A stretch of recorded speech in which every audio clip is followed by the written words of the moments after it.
And we're back, and I trust you've managed to settle back a little bit and take in some of the information that's coming from the Cherokee Nation. Todd Enlow, who is Chief of Staff there, and we never really get a chance to talk with Todd, but so we're going to really take advantage of it going into this. Todd, I hope you're comfortable because I got a lot of things I want to ask you about.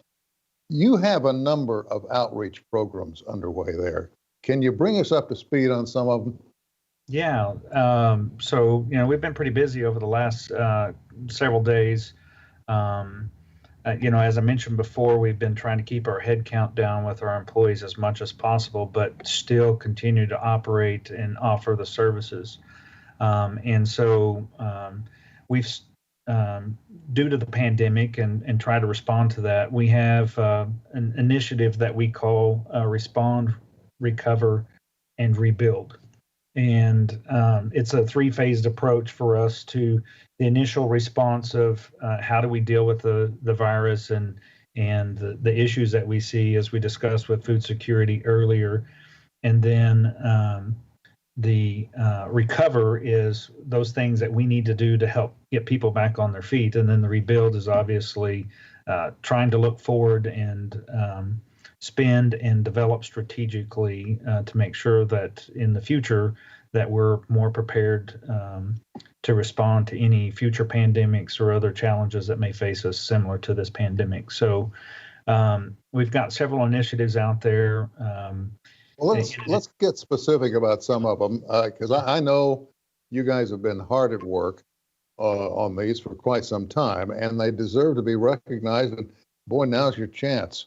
Let's go into one or two of them. Give us one and let's talk about it. Yeah. So one of the things we did early on as part of the response was we, along with everybody else, were faced with trying to secure masks, and we had a supply chain issue across the United States of trying to secure masks and other PPE for staff as well as citizens. And so working with our community organizations, working with first responders across our 14-county reservation area, we have been able to supply N95s or KN95s and surgical masks to each of the first responder fire departments, especially those volunteer fire departments across the 14 counties. And then we've several schools. We are securing masks. I think we should receive the last round of our 30,000 masks for us to give out to the public school systems for any of those schools that may have shortages due to masks. Other PPE we supplied, we had a very generous donation from somebody in California that provided face shields for added protection, and we had 30,000 units of those as well.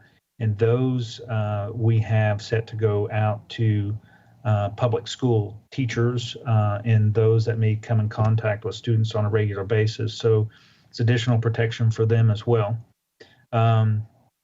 Another huge initiative that we've had related. Let me interrupt you just for a second, Todd, Sure. Because you touched on something I think we ought to take a look at. Are the schools open within the nation? So our immersion school, which is in light of what we talked about with Durban, the immersion school is that language school where we focus on the language intensely. We have made the election that we were going to go virtual for the first 9 weeks for immersion school, and that's really kindergarten through 7th or 8th grade. The high school, it's Sequoia High School here adjacent to our government complex, it's a BIA or BIE operated contracted school that we operate there. We have about 400 students. And then faculty and staff there as well. We pushed back our start date a couple of weeks from our original intention. We did a staggered program with our students. So we had freshmen on campus on Mondays, sophomores on Tuesdays, juniors on Wednesdays, seniors on Thursdays, and then we were all virtual on Fridays. And we wanted to get enough instruction, get them accustomed to the virtual um, technology that they would be using to complete their classes, submit homework, take tests, quizzes, interact with other students. We want to make sure that they were comfortable with that new technology. And our numbers rose in Cherokee County enough that we surpassed the orange level 2 rate of infection inside the county. And so, based on the Oklahoma State Board of Education, that suggests that we shouldn't be conducting in-person classes. We should go all virtual, and that we should not have any extracurricular activities. So we're complying with that, and we're following that recommendation. So, what about school buses? Were those involved in any way? So yeah, we were operating school buses on a lighter duty, obviously, because we only had about 25% of the students on campus any given day of the week. That was helpful. Of course, we had the mask mandate, but we did testing before students actually got on the bus, and then we had sanitation efforts both pre and post students on the bus for each trip that they made. We are continuing to offer meal services to those students. They can either come by the campus and pick it up, or we have some drop-off locations that we've worked out with a couple of areas. So we're continuing to feed those students for those that may have food security issues as well. But we did go all virtual on Tuesday, just after the Labor Day weekend, also the Cherokee National Holiday weekend. We did elect to go to all virtual classes this week, and we will remain that way for the remainder of the first 9 weeks until we see what's going to happen with the virus. Well, I got to tell you, it's an ugly, ugly situation out there, and everybody's fighting it. But it's good to hear what you guys have done, in the nation. Back to some of the outreach programs. What else do you have on the drawing board? So we talked a little bit about elders and food security. We talked about the assistance that we're providing to them. We've also been providing assistance to students. And so in knowing that a lot of the students are going to be faced with virtual classes, they may not have sufficient internet technology. They may not have access to laptops or iPads or whatever their additional software requirements may be for their school. And so we've been providing technology and clothing assistance for those students and families. And we had about 70 to 75,000 kids between the ages of 5 and 18 around the world that we opened up a program in an application for them to apply for clothing as well as tuition or technology assistance. Mm-hmm. And we made that offer both to the higher education college scholarship recipients that we have. There's about 5,000 of those, so they had an additional $750 for technology assistance. And then we had about 50,000 of those 70,000 students sign up for assistance. And so most students will receive about $550 for technology assistance and clothing assistance if they need that. Well, I know that in some parts of the country, they're saying that there's been a shortage, a marked shortage, for example, in just the laptops for the students to use in a virtual situation. Have you guys encountered that? Yes, we have. We began to order laptops for some of our employees that needed to work virtually that maybe haven't had that opportunity in the past. And so we ordered about 600 laptops for staff that maybe didn't previously have to do that. And there was a several week delay. I know that in particular with some of the Chromebooks that several schools are adapting to, there's been some shortage on that. We're right now with our students at Sequoia, we have about 15 that we are trying to work with and get some technology out to them that we're waiting on their technology to arrive, and we're looking at about an 8-week delay from now. We want to make sure we get those resources into their hands. So we're trying to shift some resources around to help those 15. But yeah, it's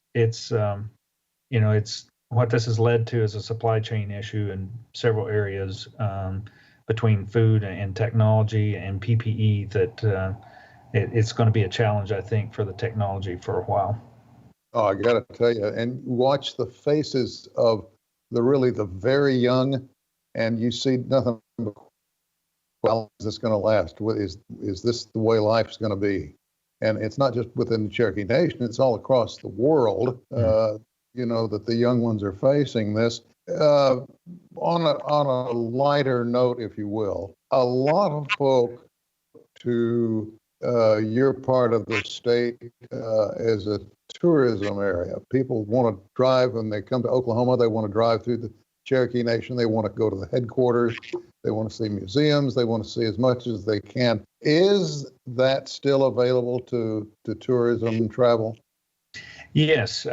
We just opened up our museums about 2 weeks ago, and we've done so safely, making sure that we don't have large groups or buses that are coming in. We're not scheduling any of those. But if a small family wanted to come in and visit and tour those areas, those resources are available. The Cherokee Heritage Center is making plans to open up next Friday. So that's the only museum that we've had that has not remained open or opened up earlier throughout this. But they'll be making plans to open up next Friday, the 18th. And so, yeah, those resources are available.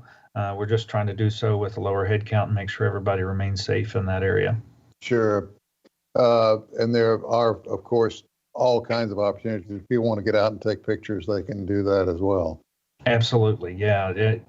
Obviously, the social distancing and outdoor activities, if somebody want to come up and visit the monuments around the Capitol Square or the National Prison or the Supreme Court building, go by on the NSU campus and visit Seminary Hall, which is actually under renovation and repair right now, but it's still accessible and you can still see a lot of the history and culture around that. And then recently we've opened up one of the district court buildings that was reconstituted and renovated. And I think we had the official dedication almost a year ago now.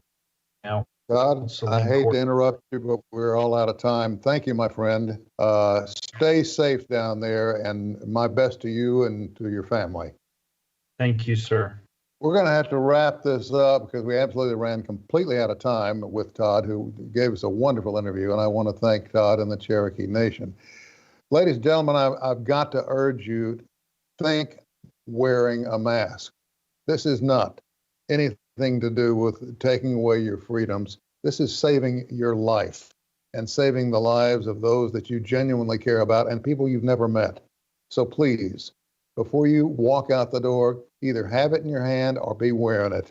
A mask is so important right now. We're all out of time. We'll see you next time around. For now, my friends, good night and good luck.